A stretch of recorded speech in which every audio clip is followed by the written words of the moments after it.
Shalom dan salam damai dalam nama Yesus Kristus Tuhan kita. Puji syukur kepada Tuhan atas kesempatan yang diberikannya. Maka kita kembali dapat bersiaran di dalam pembelajaran Sekolah Sabat menerusi channel Tingkan Media. Bersama saya ada 3 orang elders yang akan membahaskan pembelajaran Sekolah Sabat pada Sabat ini. Terima kasih di atas kebersamaan Elder Norsa, Elder Robert, dan Elder Ronald.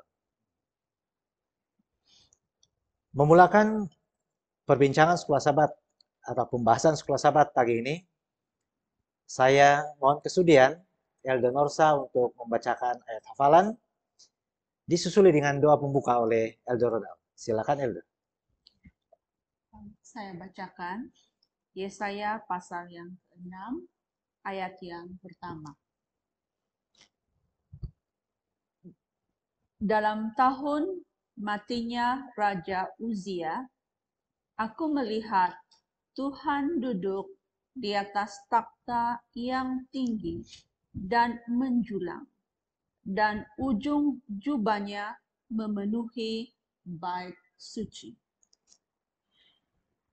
Mari kita bersatu dalam doa. Terpuji dan termulialah namamu, Bapa kami di sorga. Kami bersyukur, terima kasih Bapa karena kesempatan yang indah untuk sekali lagi kami dapat melayani Tuhan melalui pembelajaran Sekolah Sabat ini. Kiranya pelajaran ini akan menjadi satu berkat kepada kami yang belajar, kepada mereka yang mendengar dan melihat siaran ini. Agar semua ini akan menguatkan kami lagi dan akan mempersiapkan diri kami untuk lebih bergantung kepada Tuhan.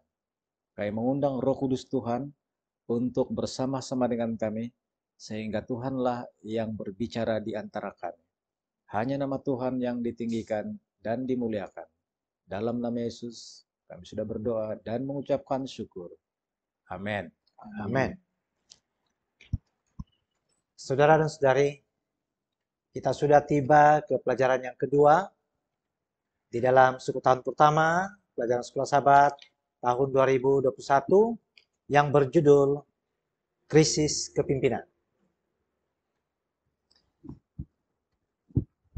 Sebuah ilustrasi yang diubahsuai oleh Michael P. Green di dalam 1500 Illustration for Biblical Preaching mengatakan bahwa ada seorang pengikut Confucius yang bertanya tentang sifat-sifat sebuah kerajaan yang baik.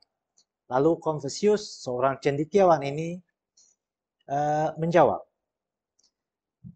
Dia katakan, sebuah kerajaan yang baik adalah mestilah mempunyai makanan yang cukup, senjata yang cukup, dan keyakinan rakyat biasa.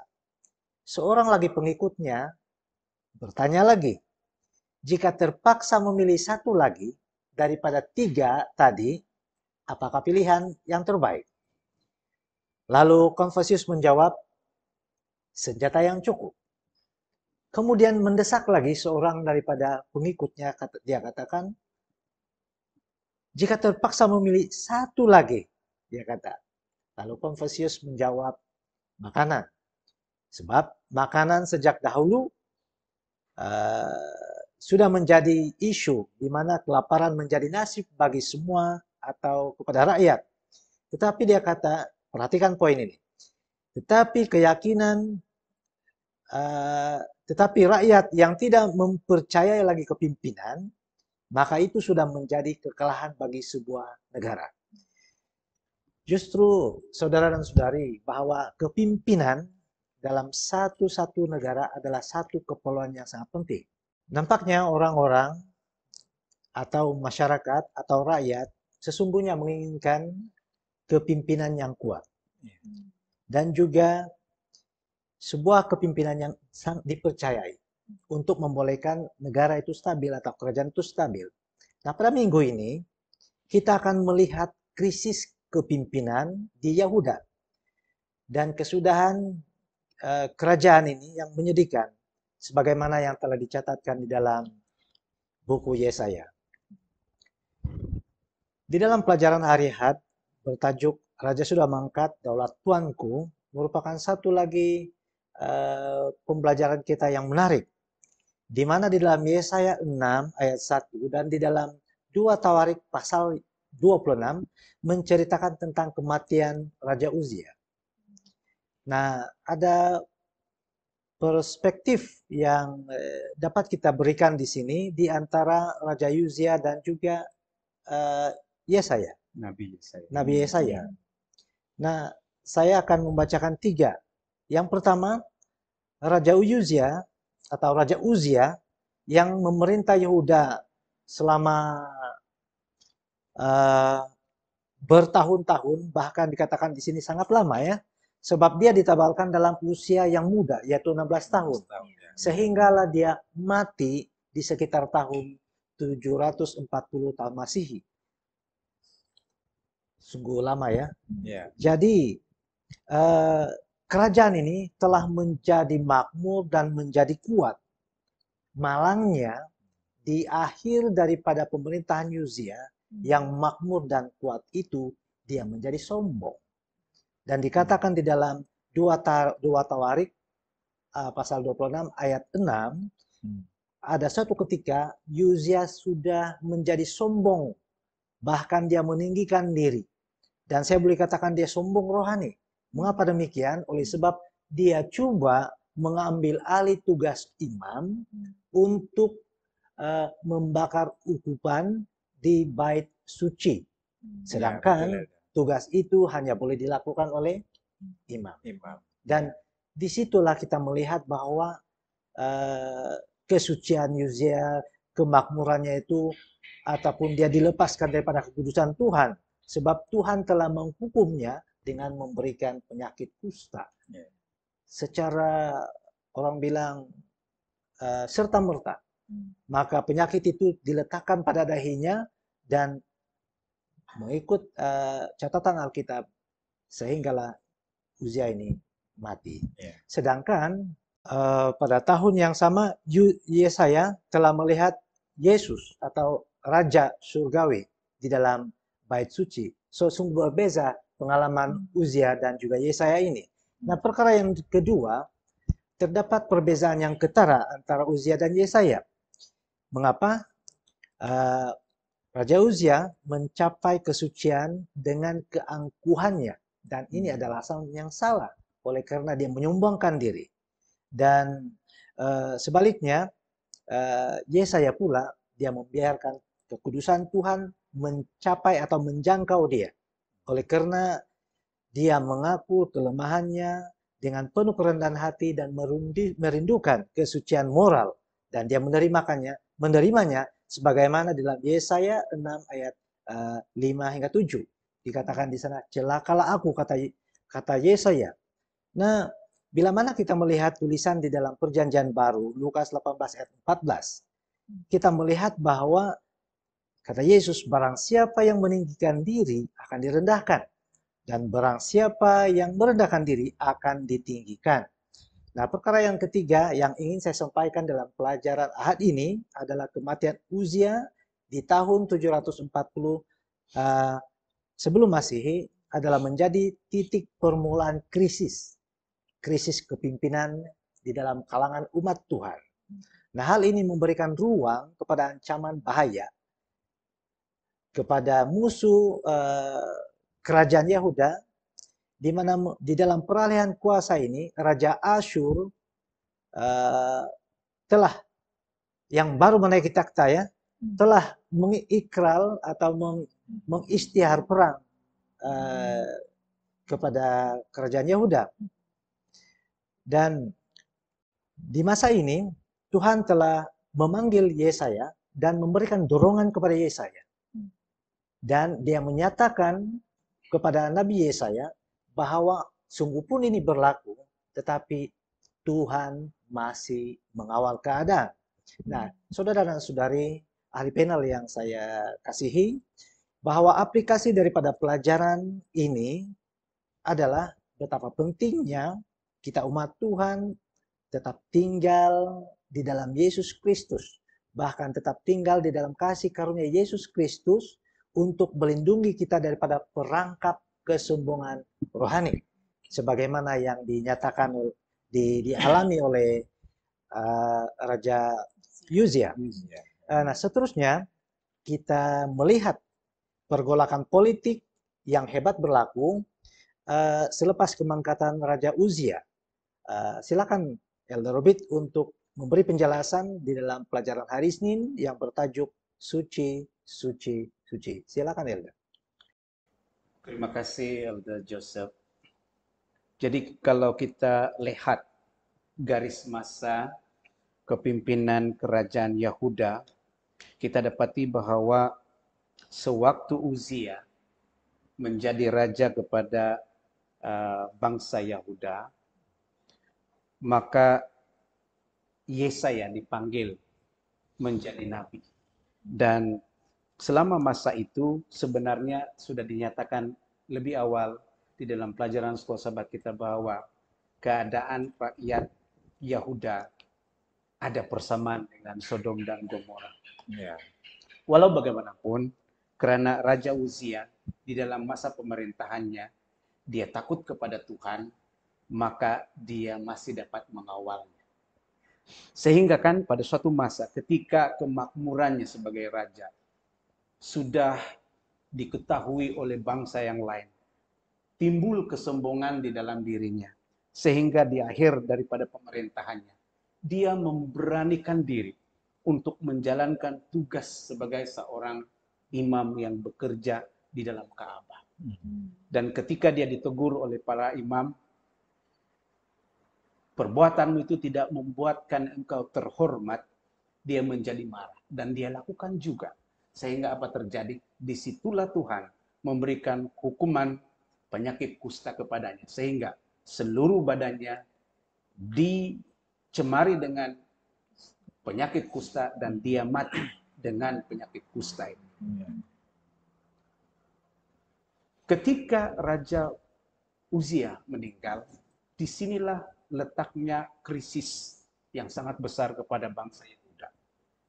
Dan pada waktu itulah Yesaya yang masih muda dan yang menjadi nabi pada waktu itu, dia begitu gemetar karena pada waktu itu kerajaan Asyur semakin berkembang, malah mereka sedang diugut dengan perang.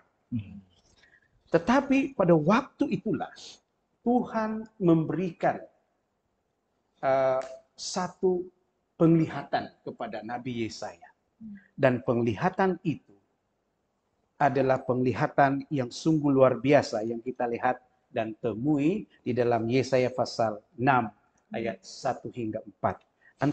Antara lainnya, di dalam pernyataan sekolah sahabat kita menyatakan bahwa Yesaya diperlihatkan tentang takhta kemuliaan Tuhan yang membara-bara. Malah kain jubah Tuhan begitu nampak gagah sehingga kainnya itu sampai ke Ka'bah dan melitupi seluruh Ka'bah itu. Dan dia dikelilingi oleh malaikat serafim yang mengelilinginya sambil menyembah Tuhan dengan perkataan suci, suci, suci. Di dalam keadaan dan penglihatan yang begitu luar biasa dan melihat kepada suasana kesucian, kemuliaan Tuhan, Yesaya menjadi muhasabah diri. Dia merasa dia begitu berdosa dan tidak layak di hadirat Tuhan. Tetapi salah satu daripada malaikat serafim itu datang kepadanya dengan mengambil bara dari mezbah itu menggunakan penyepit dan meletakkan pada mulutnya sebagai tanda bahwa Tuhan berkenan untuk menyucikan Nabi Yesaya sebagai seorang yang tadinya merasa berdosa, sekarang sudah berada dalam ruang lingkup kekudusan Tuhan. Nah, inilah yang berlaku. Saudara-saudara yang kekasih dalam Tuhan dan sahabat panel sekalian, kita melihat di sini bahwa ketika ketakutan Yesaya terhadap kehancuran bangsa Yahuda itu sedang melanda dirinya, dan Tuhan memperlihatkan dia suatu penglihatan yang luar biasa tentang kekudusan Tuhan, maka di situ dia mendapat penghiburan. Di situ dia mendapat dorongan. Di situ dia mengetahui bahwa di sebalik semua kesengsaraan dan derita bangsa Tuhan, Tuhan ada di sana dan mengawal keadaan itu. Dan seterusnya, dengan melihat kesucian Tuhan yang tiada taranya, dia mengerti bahwa sebagai manusia seperti dia harus menjadi seperti Tuhan yang suci melalui pertobatan dan penyerahan dan diikuti dengan penurutan dan iman yang sempurna.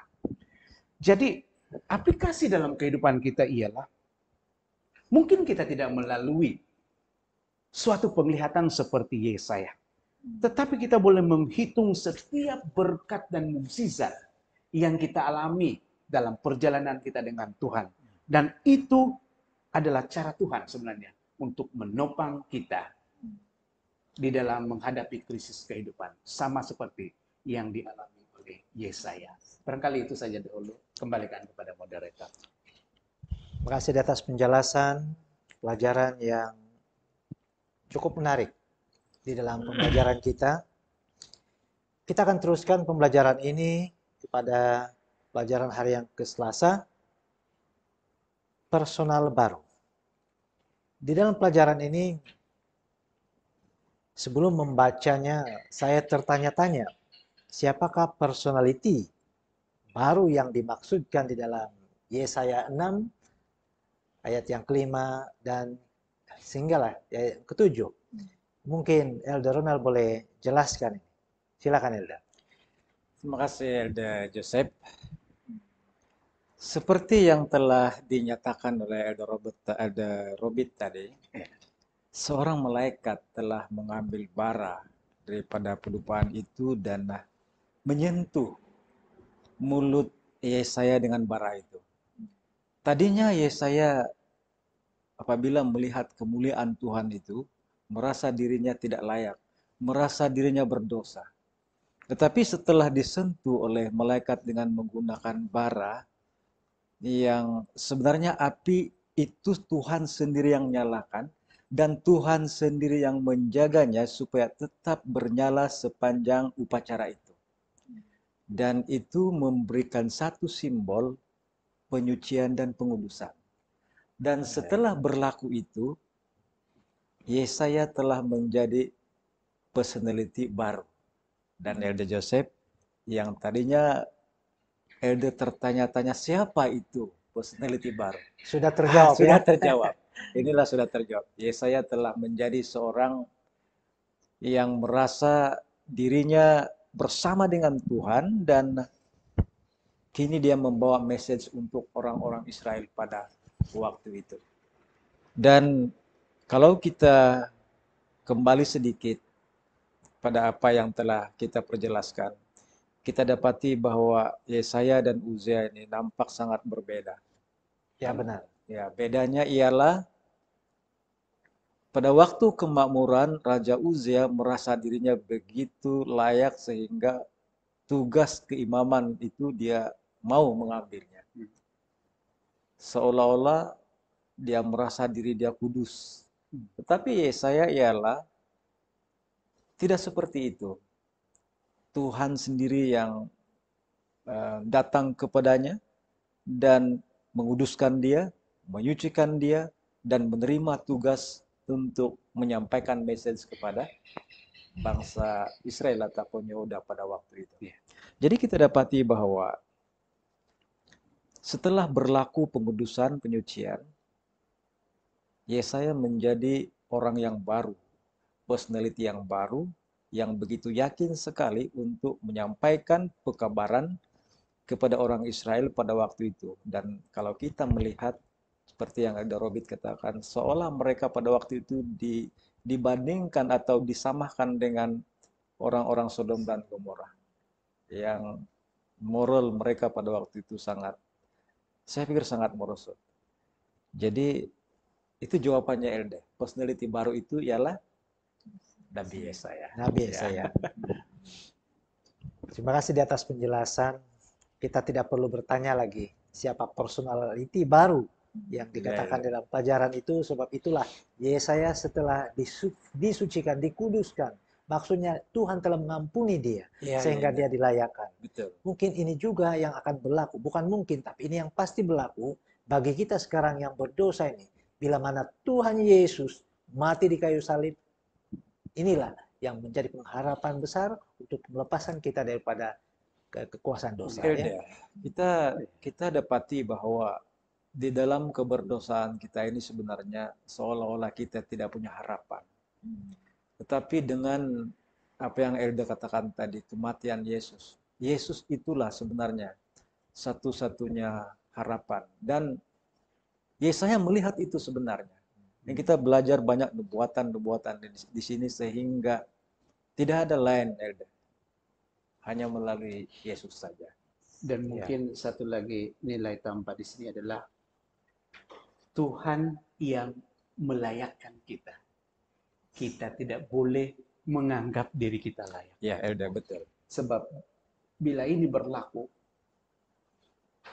mengingatkan kita tentang kejatuhan Lucifer. Jangan kita pernah menganggap kita layak di hadapan Tuhan. Tuhanlah yang melayakkan kita. Terima kasih Elda. Kita sudah sampai ke pelajaran hari Rabu dan saya kira tajuk ini sangat menarik. Sebab dikatakan panggilan diraja. Mungkinkah kita ini pernah dipanggil suatu panggilan yang istimewa ya? Betul, Elda. Mungkin Elda Norsa akan mengupas ataupun menjelaskan kepada kita apa intipati daripada tajuk panggilan diraja di dalam pelajaran hari Rabu. Silakan Elda. Oke, terima kasih Abdul Dosa.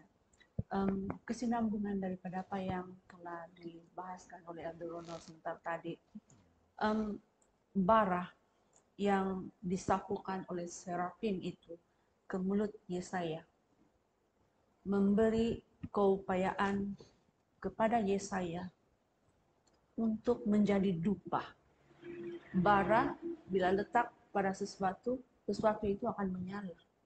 Nah, bara itu diletakkan pada Yesaya dan Yesaya telah menjadi dupa untuk menyebarkan message yang kudus kepada umat Tuhan pada waktu itu.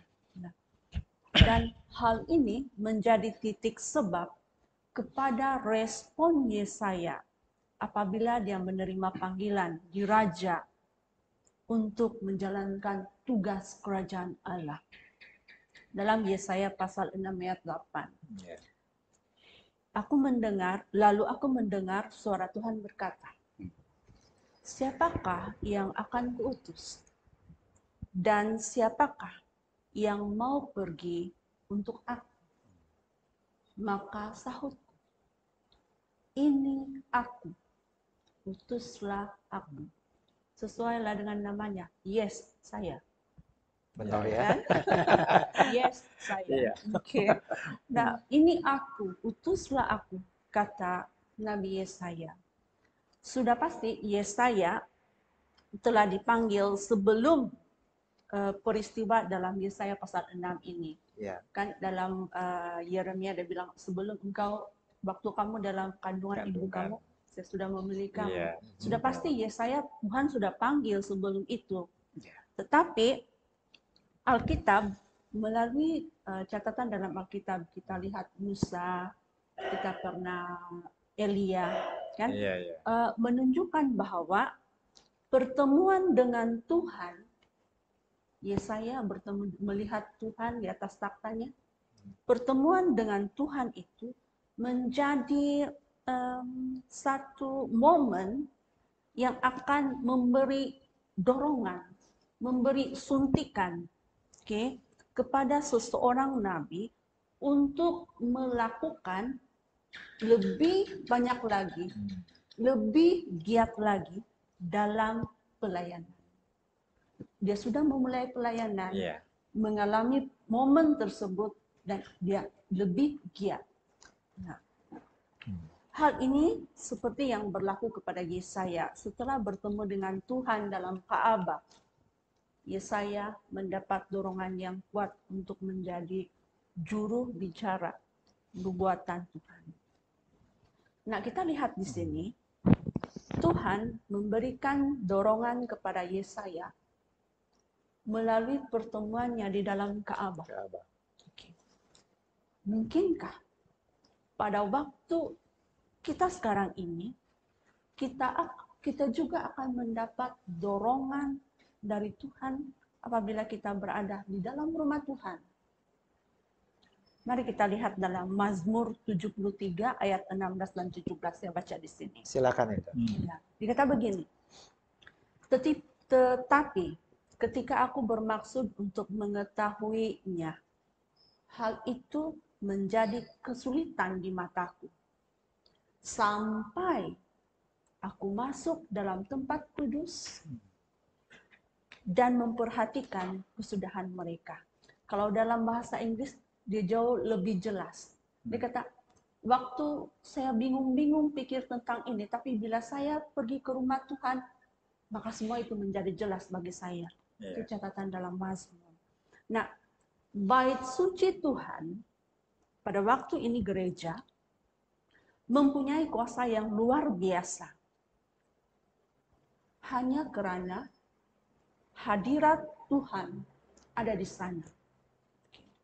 Ia menjadi tempat orang yang lemah dan bersalah seperti kita mendapat perlindungan.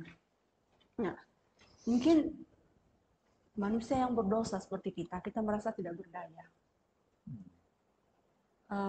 Kita merasa begitu banyak tekanan dosa, sehingga kan untuk duduk di hadapan hadirat Tuhan, oleh karena tekanan dosa, kita rasa bosan. Ya. Ataupun kita merasa begitu berdosa sehingga untuk berada di hadirat Tuhan, di dalam Ka'bah Tuhan, kita malu untuk melangkah masuk. Tetapi penghiburan yang begitu besar untuk kita. Dalam Ibrani pasal 4 ayat 16. Dia bacakannya. Ibrani pasal 4 ayat 16. Dikata, sebab itu, marilah kita dengan penuh keberanian menghampiri takhta kasih karunia, supaya kita menerima rahmat dan menemukan kasih karunia untuk mendapat pertolongan kita pada waktunya. Sungguh kerinduan Tuhan adalah setiap yang berdosa itu datang kepadanya. Berilah segala kekotoran kita itu kepadanya. Dan pada waktu itu, apabila Tuhan tanya, siapakah yang mau pergi untuk saya utus? Maka kita akan katakan, yes, saya Tuhan. I will go. Ya, terima kasih Elder. Puji Tuhan di atas penjelasan yang cukup baik. Jadi maksudnya Elder, tanggapan dan perasaan kita sebagai manusia yang berdosa, bila mana kita melakukan dosa dan memikirkan yang kita ini jijik di hadapan Tuhan, maka kita tidak mau ke gereja. Nah, dalam penjelasan tadi itu adalah salah. Karena bila mana kita ke gereja, disinilah kita akan bertemu dengan Tuhan. Dan kasih karunia Tuhanlah yang memberikan kita layak untuk dipanggilnya sebagai pelayannya. Nah, kalau kita melihat zaman kita sekarang, mungkin kita tidak sama seperti Elia yang dipanggil Tuhan. Tapi mungkin ada bentuk panggilan Tuhan ketika ini untuk kita semua. Mungkin ada di antara elders yang boleh meresponnya. Saya terus teringat ya, Elder. Tema untuk tahun ini, I will go. Ya, I betul. will go. Ayo. Kenapa kita harus pergi? Sebab amanat agung Tuhan, Yesus. Dalam Matius 28 ayat 19 dan 20 katakan, pergilah, jadikanlah semua bangsa muridku. Ajar mereka untuk melakukan segala sesuatu yang telah kuajarkan kepadamu. Dan ketahuilah aku menyertai engkau sampai pada akhir zaman. Jadi, mungkin ayatnya berbeza. Tetapi panggilan itu masih panggilan diraja. Maksudnya setiap kita ini sebenarnya dipanggil. Itulah sebab ayat yang Elder Robert katakan itu merupakan satu ayat yang kita sebut sebagai suruhan agung. Ya. Dan maksudnya perintah itu tidak terkecuali. Dan untuk kita mendapat kekuatan, harus kita sentiasa datang kepada Tuhan. Bukanlah katakan kita hanya temui Tuhan di gereja saja. Kalau berdoa di rumah, itu mungkin tidak ada Tuhan. Bukan begitu. Tetapi tempat yang ideal, yang benar-benar kita sebut sebagai rumah Tuhan adalah di Ka'bah. Dan pastinya, ramai anggota-anggota kita yang telah merasakan kehadirannya di gereja itu dikuatkan. Iya, benar. Ya. Setuju, sangat setuju. Iya. Makasih Elders. Bila mana kita menjawab persoalan dalam pelajaran hari Rabu, panggilan diraja, maka kita harus menyahutnya dengan I will go. Yes. Kita menyahut panggilan Tuhan untuk pergi. Yeah. Pergi seperti Yesaya telah teladankan untuk kita. Yeah. Nah, kita sudah berada di penghujung pelajaran pada hari Kamis. Di dalam Yesaya 6 ayat yang ke-9 dan ke-10, di sini seolah-olah Tuhan mempunyai satu pesanan yang luar biasa. Saya pikir ini pesanan seolah mengejutkan kita. Yeah. Karena seolah-olah dia berbentuk negatif ya pesanan ini. Bagaimanapun saya kira Elder Robert boleh menjelaskan pesanan Tuhan atau rayuan yang mengejutkan yang Tuhan berikan kepada Yesaya. Iya, kalau kita lihat pada pelajaran hari Kamis ini, suatu rayuan yang mengejutkan dalam Yesaya pasal 6 ayat 9, kalau kita menghabiskan sampai ayat ke-13 kita mengerti benar. Dan dalam Yesaya pasal 6 ayat 9 hingga 10 ini sebenarnya dipetik semula oleh Yesus ketika dia mengajar, dan tercatat dalam Matius pasal 13 ayat 13 ayat 15 ketika dia melihat keadaan orang Yahudi yang begitu degil pada waktu itu. Nah, kalau kita mau memahami gaya pembahasan yang Tuhan telah pesankan kepada Yesaya yang diutusnya ini, maka kita harus membaca bersama di dalam Matius pasal 13 ayat 13 hingga 15. Nah, kalau kita soroti satu persatu, bahasa ini sangat tajam, sinis, dan kedengaran negatif. Apa tidaknya? Dia kata, dengarlah sungguh-sungguh, tetapi jangan mengerti. Lihatlah sungguh-sungguh, tapi jangan menanggapi. Buatlah bangsa ini keras. Buatlah telinga mereka berat untuk mendengar. Buatlah mata mereka tertutup. Jangan mereka melihat dengan matanya. Jangan mendengar dengan telinga. Jangan mengerti dengan hatinya. Lalu sehingga mereka berbalik. Ini kata-kata seperti kalau kita mengajar anak kita supaya berpikiran jauh. Kalau kita bilang, kau pergilah. Kalau kau jatuh, kau sendiri tanggung. Ini pembahasan Tuhan yang sedang mengajar. Dan biasanya apabila pembahasan begini digunakan, kita sudah mengetahui bahwa itu datang daripada ibu bapa kita. Orang lain tidak akan guna bahasa begitu. Nah, begitu juga Allah dengan bangsa Israel dan khususnya Yahuda pada waktu itu. Nah, itu yang dikatakan tajam, sinis, dan kedengaran negatif. Tapi tujuannya apa? Adalah untuk memberitahu orang Israel tahap kedegilan mereka yang kalau Pastor Stimson katakan tahap gaban. Tahap kedegilan gaban. Tetapi sungguhkah Tuhan mau mencelakakan bangsa itu? Tidak. Sebab ayat lain mempunyai gaya bahasa yang berbeda. Contohnya di dalam 2 Petrus pasal 3 ayat 9 katakan, Tuhan tidak lalai menepati janjinya. Dan diteruskan lagi, dia tidak mau satu orang pun binasa. Kemudian di dalam Yezekiel pasal 2 ayat 5 mengatakan, dengar atau tidak, tidak apa. Yang penting ada nabi sedang berbicara di tengah-tengah mereka. Bukankah itu sebenarnya pembahasan yang lebih positif? Tentang bagaimana Tuhan menghendaki bangsanya, yaitu umat Yahuda, supaya berbalik kepadanya. Cuma gaya bahasanya saja berbeda. Nah, kemudian di dalam Yezekiel pasal 3 ayat 16 hingga 21, ketika mana Yezekiel dipanggil menjadi suruhan Tuhan, ada pemberatan di sini. Dia kata, kamu harus pergi, ketika kamu mendengarkan apa yang kukatakan, sampaikan kepada bangsa ini. Sebab katanya begini, kalau mereka berbuat jahat dan mereka tidak diingatkan, mereka mati dalam kesalahan mereka. Tapi aku juga bertanggungjawabkan itu kepadamu. Tetapi kalau mereka berbuat dosa, tetapi kamu telah menegurnya, ya kita permudahkan bahasanya di sini, dan mereka tetap juga berbuat dosa, kamu telah menyelamatkan nyawamu sendiri.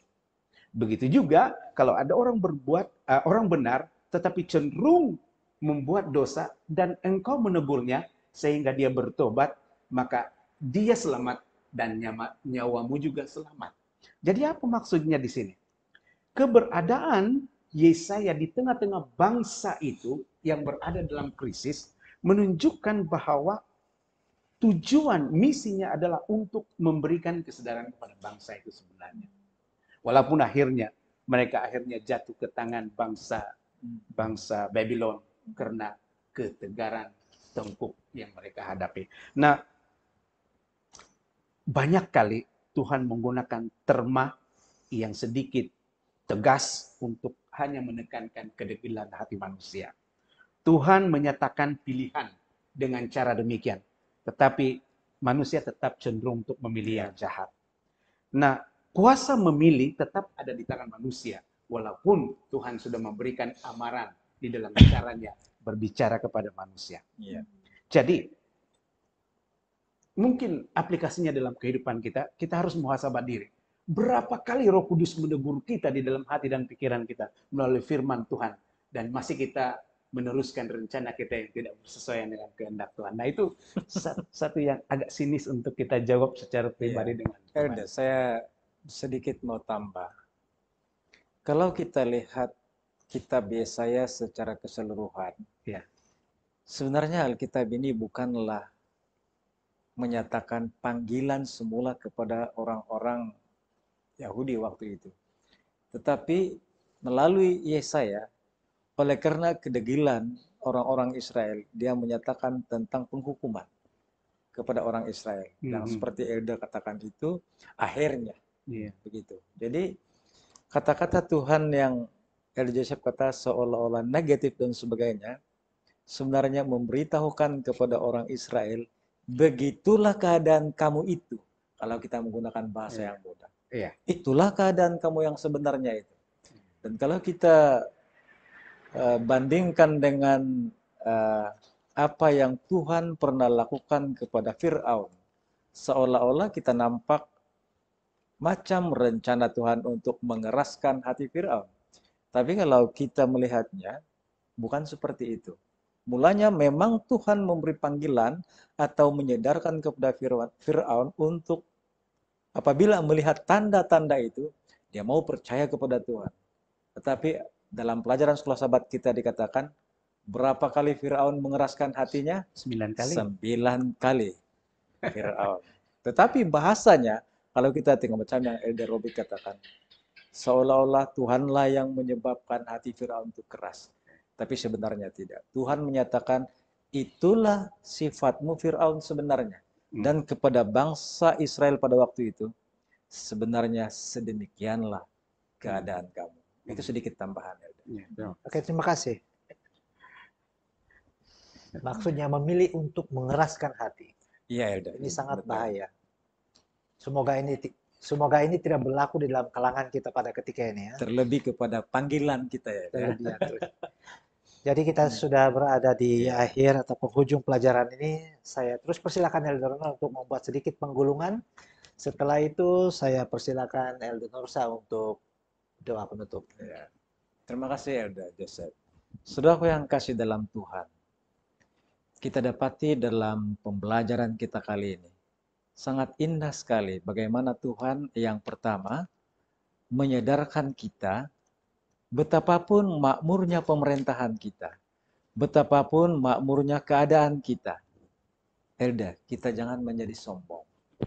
Ya betul. Sebab kesombongan itu akan menjatuhkan kita dan mungkin kalau dalam bahasa yang mudah kita paham, akan memakan diri kita sendiri. Lihat apa yang telah berlaku kepada Yozia. Itu pertama. Yang kedua, kita dapati bahwa Nabi Yesaya setelah diberikan kekuatan kepada Tuhan, dikuduskan, disucikan, daripada merasa bersalah begitu, dia mempunyai satu keyakinan yang tinggi untuk terus dapat menyampaikan message Tuhan. Dan saya akan teruskan kepada panggilan. Kita telah bicarakan tadi pasal panggilan.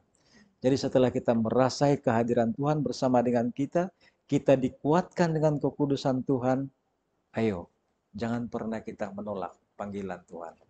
Karena dalam pelajaran kita telah dinyatakan bahwa semua kita telah dipanggil. Dan tema kita tahun ini ialah saya akan pergi. Jadi saudaraku yang kasih dalam Tuhan, sebenarnya pembelajaran kita kali ini banyak unsur-unsur moral di dalam rohani yang boleh kita terapkan. Sehingga pembelajaran itu nanti boleh membentuk kepribadian kita secara moral, lebih berserah kepada Tuhan, kuat di dalam pelayanan. Jadi saya kira itu saja yang mungkin kita boleh rangkumkan di dalam pembelajaran sekolah sahabat kita kali ini. Makasih Elda. Silakan Elda Nursa untuk berdoa. Mari kita berdoa. Bapa kami, dalam kerajaan sorga, termulialah nama-Mu Tuhan di tempat yang maha tinggi. Terima kasih Tuhan, karena pelajaran pada hari ini memberi satu ingatan kepada kami untuk tetap setia kepada-Mu Tuhan di dalam kehidupan kami. Terima kasih Tuhan, sebab Engkau memampukan kami untuk menjadi lebih kuat di dalam pelayanan kami. Dan biarlah Tuhan Engkau terus memimpin langkah kami, sehingga kami tetap setia di hadapan-Mu. Terima kasih Tuhan sudah mendengar doa kami. Sempurnakan doa ini melalui Yesus yang sudah menjadi juru selamat kami. Amin. Amin. Saudara dan saudari yang boleh mengikuti siaran ini dimanapun Anda berada, sekali lagi saya mau memanjatkan pujian dan syukur kepada Tuhan karena kita sudah selesai mempelajari pelajaran sekolah sahabat yang kedua. Saya pasti daripada pembahasan ini boleh menjadi berkat kepada saudara dan saudari. Dan jika sekiranya ada pertanyaan lanjut, Anda boleh menghubungi nomor yang tertera di dalam screen supaya mungkin pembelajaran ini boleh dilanjutkan di dalam situasi yang berbeda daripada rekaman ini. Jadi saya ingin mengucapkan terima kasih kepada kru Tingkan Media, Eldon Eldi yang mengambil alih juru kamera, Eldon dan Pet yang turut membantu di dalam menjayakan rekaman pada hari ini. Tuhan memberkati dan jumpa lagi.